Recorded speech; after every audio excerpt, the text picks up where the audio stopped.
As of Geometry Dash 2.1, at the end of the orbs and jump pads and all of that menu, there are 4 blocks: the D, the J, the S, and the H.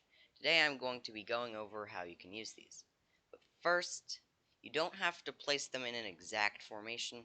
Basically, they only have to be just touching against a block like this, or inside of the block like this. You can also just put them like this, it doesn't really matter.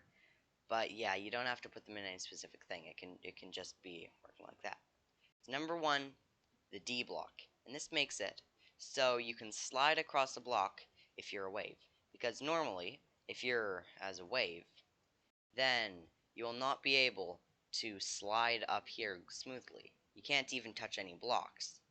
It'll just, I forgot that I'm in cube mode. Give me a sec. Normally, if you're in wave mode, and you try to slide across a block, then it won't work because waves, yeah, they just don't let you, they don't like that. However, with the D block, you can just simply go like this, bam, bam, bam, bam, bam, and now you can slide across any one of those blocks if you're in wave. Now, normally you could do that with any other thing, but this makes it easy for wave just because, yeah, normally you can't do that. Number 2 is the J block. And this one is kind of confusing to explain, but I think that you'll get it if I show you. But while I'm building it, I'll try to think of how to explain it. So normally if you have a jump orb, let's say like a red orb, then you jump off and you keep holding from that jump. Then normally you'll just jump and keep going. However, if you put a J block down, then it will not let you jump if you kept holding. Normally, you could still jump if you didn't start holding, but it's only off of an orb, a jump orb. So say I jump, I'm still in wave, sorry about that.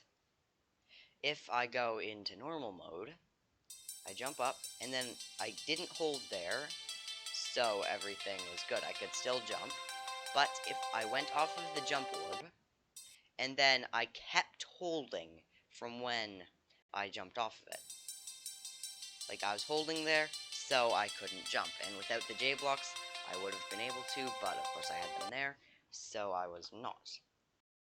Number 3, the S block.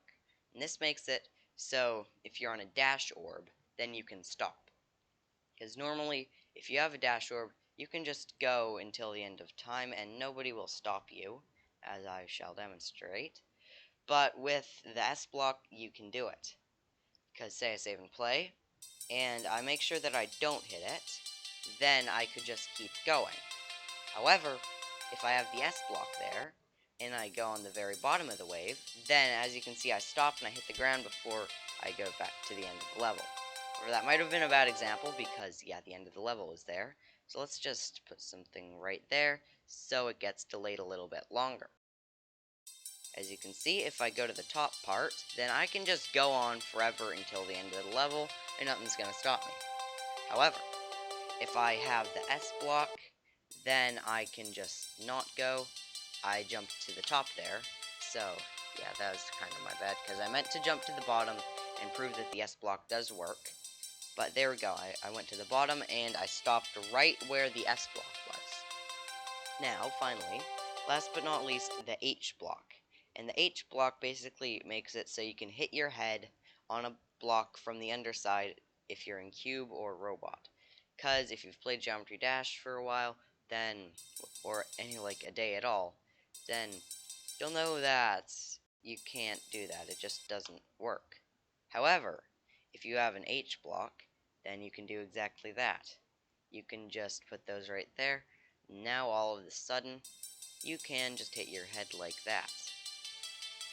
And that's it. That's all of the number blocks or letter blocks that are in Geometry Dash 2.1.